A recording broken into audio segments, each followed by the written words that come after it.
Hey everyone, Michael Swag here, loan officer with Top 5 Financial.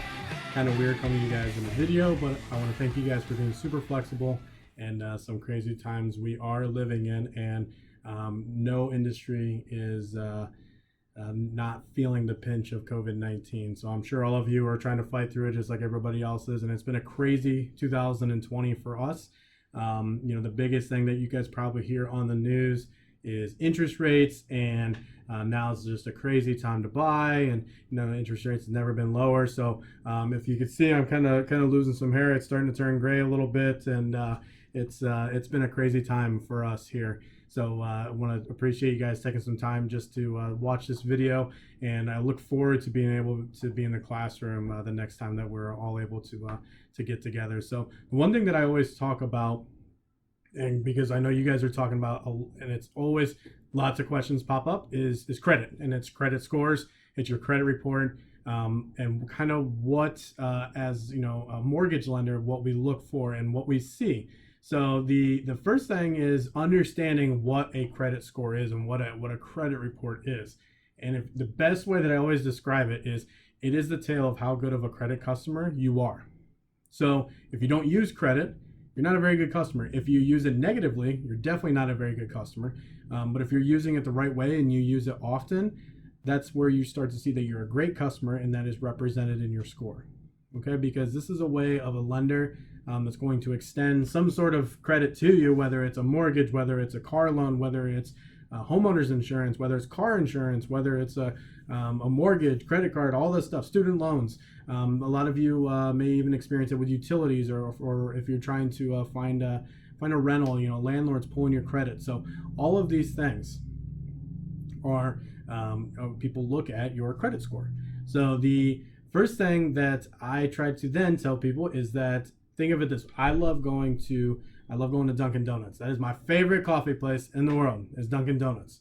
So if they were to rate me as on a scale of 1 to 10, or in a credit score case, maybe 350 on a scale all the way up to 850, they're gonna put me in the 800s, because I go there almost every morning. I love Dunkin' Donuts, sometimes twice a day, and I go there all the time. I buy gift cards. I take people there. So I'm a great customer. But Starbucks, on the other hand, I don't go there very often. And when I do go to Starbucks, usually with a gift card, or so I don't even really pay for it. I'm not a very good customer. So if I was to get a rating through Starbucks, it'd be very low, because I'm just not a very good customer there. I just don't shop there. So that's the idea of what I try to kind of like put it in our terms of how good of a credit score you're, what my credit score is, why isn't it very good, how do I fix it, and this is the next part, is the type of accounts and how they affect our credit score. So it all started back when banks were trying to find ways to determine if customers that they didn't know, they had no relationship with, but we wanted to lend to those people. What's the best way to start tracking these customers, right? And also, if I'm an institution, if I'm a bank, a local bank, think about it, not like last year, but a couple decades ago.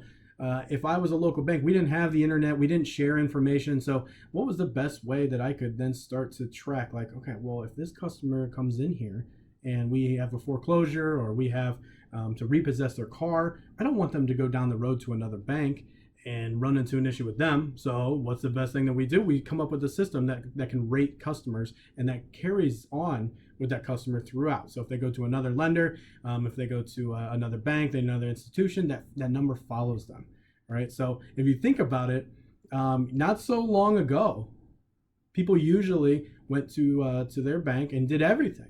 But now, what I'm sure that all of you know, is we may have a credit card with this company, an auto loan with this company, our mortgage with this company, student loans with this company. Like, we just have so much spread out, so that number needs to follow with us to tell these other lenders what our credit score is. And when you have a good credit score, that's what you want. You want to get that good credit score following you, so that way they extend you the best terms, which we'll talk about here in a second. So a couple type of accounts, and the accounts that affect our credit score. Number one, revolving. So you probably heard that term. It's credit cards. It's as simple. It's just credit cards. So right now with credit cards, everybody has them. Whether we want to get points back for travel, we want to get points back for entertainment, we want to get money off at our local department store. So we all have a lot of credit cards. And that's why credit cards have kind of superseded up to the number one spot of the most determining factor, because everybody has them and we have lots of them. So again, if we think about the whole Dunkin' Donuts thing, right? If we're using if I'm using Dunkin' Donuts and I'm their customer, and if everybody's purchasing coffee, right? I'm gonna rate as a coffee customer, and so maybe black coffee is probably the number one sold item, and that's where they're going to use to determine how good of a customer. They won't want to say whoever gets blueberry lattes are that's how we're going to determine whether somebody's a good customer or not. Well, there's not very many blueberry lattes. I don't even know if that's really a thing. I think it's a thing. My wife used to get it, but we want to use like black coffee. So that's, everybody has a credit card, so that's what we're going to use to help build up our build our credit scores for everybody. The biggest thing, like I said, they have the heaviest weight on your credit score, and the number one thing with credit cards is the utilization rate.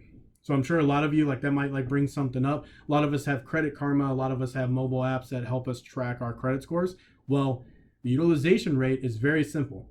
It is our balance of what we've charged up against our limit the bank has told us that we can take out on our credit card. Okay, so if our balance on our credit card is $300 and we have a limit of $1,000, that means our utilization rate is at 30%. Okay, so we're going to remember that utilization rate here in a second. The second thing that's on credit reports is installment loans. So those are your car loans, those are student loans, those are mortgages. Or some of us have like maybe ATVs or motorcycles. Those are installment loans, right? Where we borrow a set amount and then we have monthly payments each month that are the same until we pay that off. Installment loans used to be the number one thing that affected credit reports, but the less and less people are getting installment loans. And that's why we've seen the shift to revolving to credit cards to help build your credit score, okay? Because everybody used to have a car, everybody used to have a house, everybody used to maybe have student loans or a private loan to do this, do that. Not too many people are doing that anymore. A lot of people aren't buying cars. People that live in New York City, they don't have a car. They don't have a house. And how fair is it that if they have 2-3 credit cards, that we aren't using credit cards to help build their score? So that's where we've started to see that shift. The next thing that is on your credit report, collections. That's an account, and they're negative. They're always bad. Hospital bills are number one, by far and away. Medical bills are number one that we see on credit reports that are in collections, okay? Another thing is usually utilities. For $150, maybe you didn't pay your trash bill. And that $150 trash bill can go back and cost you thousands of dollars later down the line because it drops your credit score. Maybe you're not getting as favorable terms. And we see utility bills, and then like cell phone bills are big. Or if we had a car that got repossessed and it stays on as a judgment or a collection on our credit report. Those are negative. Those are all bad things. So those are the three things that you'll see on your credit report, okay? And that makes up your entire credit score. So one time, maybe we get in some trouble with some credit cards. We have a lot of debt that we're unable to pay. We lost a job, loved one was sick, and we have a lot of medical bills. It happens. It happens to a lot of us, and it happens to more people than you guys think. The one question that I think that we wanted to address today was talking about bankruptcy. Okay, and the best advice that you can get on a bankruptcy from anybody out there, anybody, it's not me, it's not your family member, it's not somebody at work, it's not this person, it's not that person, it is a bankruptcy attorney. Okay, I cannot stress that enough, because if sometimes when you think that maybe I should declare bankruptcy, that may not be the best option for you. So please consult with a bankruptcy attorney before you even think about doing bankruptcy. Before you stop making your payments. That's your best advice, because a lot of times, they may give you some great advice as far as, well, no, this person may settle, or actually, no, we should do this or we should do that. There's different types of bankruptcies too. Okay, I can't give the best advice as far as bankruptcies. Should I do it? Should I not? What's the best route to go? But what I can give is advice on what a bankruptcy looks like to a lender. Right? A lot of people think, like, oh, bankruptcy, I'm done. I can't borrow any money. I can't. That's not true. Okay, so a lot of times it depends on the loan program that you use. Okay, and there's a lot of loan programs out there, but the most popular one with a bankruptcy is an FHA loan. And the bankruptcy for that needs to be discharged for 2 years. Okay, and what that means is that the bankruptcy needs to be finalized, settled, and then the court comes in and discharges it, and you get a discharge date of that, and it needs to be 2 years for FHA loan. Okay, other loan programs have different guidelines for that. Now, was there a foreclosure? Did you have a house and then it got foreclosed on and it was included in that bankruptcy? Now you're looking at 3 years from the day that that house was transferred out of your name, along with the 2 years. So it's not 5 years total, but you have the 2-year discharge date. Okay, we're 2 years outside of that. You got to wait another year from when that house was actually transferred out of your name. Okay, and that's something that's very specific. I don't think that's going to apply to you guys, but that is for an FHA loan. And again, each loan program is different. So that's a question you guys can shoot to me, and I will give you guys my email address and cell phone number. So if you guys do have a specific question on bankruptcy, you can shoot that over my way. But each scenario is different. There are different types of bankruptcy. So each type of bankruptcy, each chapter has a different guideline to qualify for a loan. But that is kind of the little bit about bankruptcy as far as it comes from a lender. So one thing that I always talk about too when I come in is the process of getting a mortgage loan, because a lot of people, there's two different kind of sides. There's never an in between. People think it's like, oh, it's impossible. It's not going to work for me. It's the hardest thing ever. And then the other side of people, it's like, well, very laissez-faire and like, oh, it's easy. Okay, so educating and knowing kind of the process, I think that's my favorite thing to do when I come in, and we go through that process step by step. So what I do is I always pretend, hey, you guys are actually a customer right now. Let's go over what to expect. Okay, so what I'm going to do is I'm going to throw up on the screen right now. You're going to see I'm pulling up for myself here. So you guys should see the brochure that I give out to customers every single time. And I wish I could give this, and I can send this over to you guys so you can see the final brochure. And you guys can have it. And this illustrates the entire mortgage process. Okay, and it's from start to finish. Okay. So right now, what I do to people, or what I do to customers, is typically we get pre-approved, all right? And that's something that we hear all the time on TV from like Quicken Loans or Rocket Mortgage, things like that.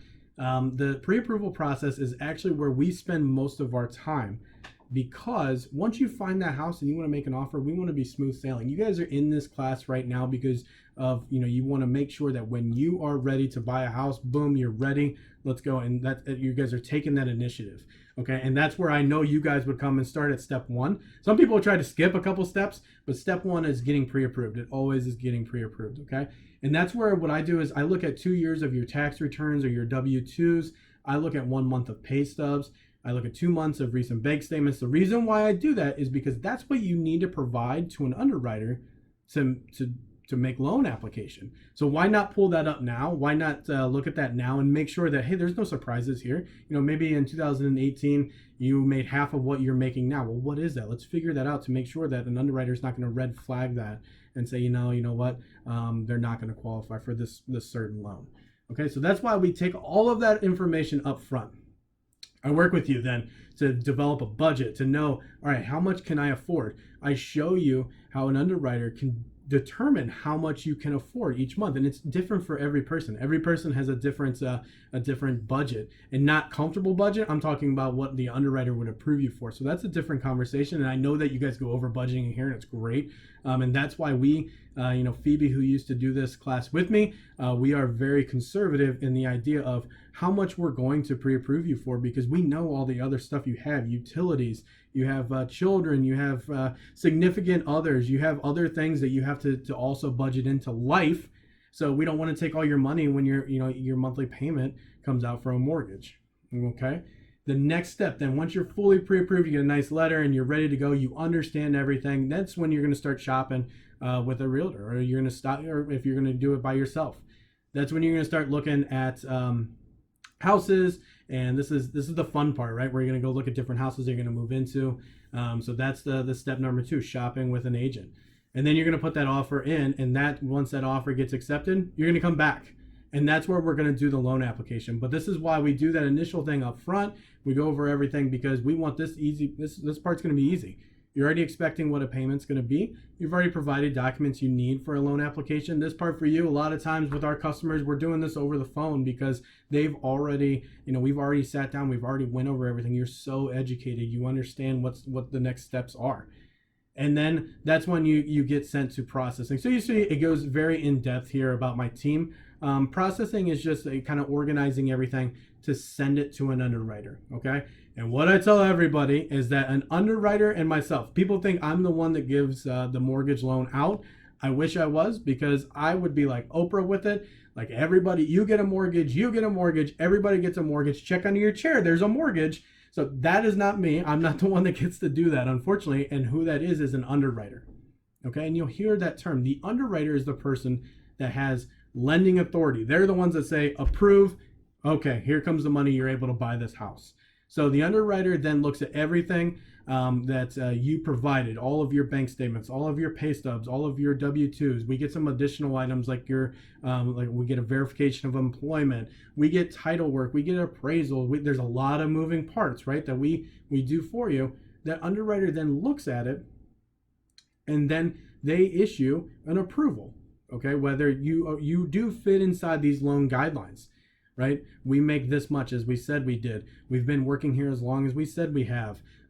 This does fit inside of our budget. So that's what the underwriter looks at. And you'll see that there's what's called a conditional approval. And what we tell everybody is that's kind of like, hey, the underwriter says, no, you are approved. It looks like you qualify based on a few conditions. I need you to clarify. All right, very simple process. And then that's when the underwriter, after they get everything satisfied, they then approve you. And you get sent down, and that's when you sign the paperwork for your mortgage. Okay, and that's like the easy kind of step-by-step process. It's very high level, but this is something that we always go over with everybody, when they are getting pre-approved, so they know the exact process. And this is something that you guys will get to experience one day, I hope, when you go to purchase your first home. What I do say is every process is different, so make sure that you know that your process may not be different than somebody, or may be different than somebody else's. It's not going to be the same. You may have to provide this when they didn't have to, and it's because your job may be different. You've been here for less time than they have, so we need some clarification. You may have a down payment that's different than theirs. You may get paid differently. There's so much that goes into it, but this is a very high level of kind of the mortgage process and what goes into it. So that's like a little bit of kind of what I normally talk about.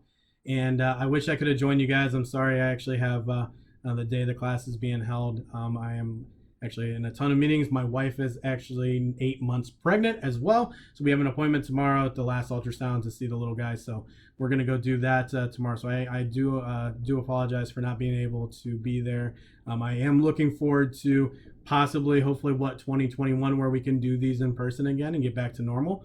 And where I can answer all of your guys' questions and have a good conversation, because it is awesome. This class is fantastic. I love it so much, and that there's such great information in here. So what I'm going to do in the video, you're going to see here my contact information, and I'm going to make sure that we do get the contact information out to you guys each individually. So if you need to ask me a question, it could be about anything at all, regarding credit, regarding the mortgage process, just anything that we talked about today. I'll be happy to reach out. The best advice I can give is that email always works the best for me. And then we can schedule a call to talk about everything later. So if you guys want to shoot me an email is here on the video. And also we're going to get it to you guys individually, so you guys can reach out with any questions you guys have. Okay? Take care. Thanks for talking.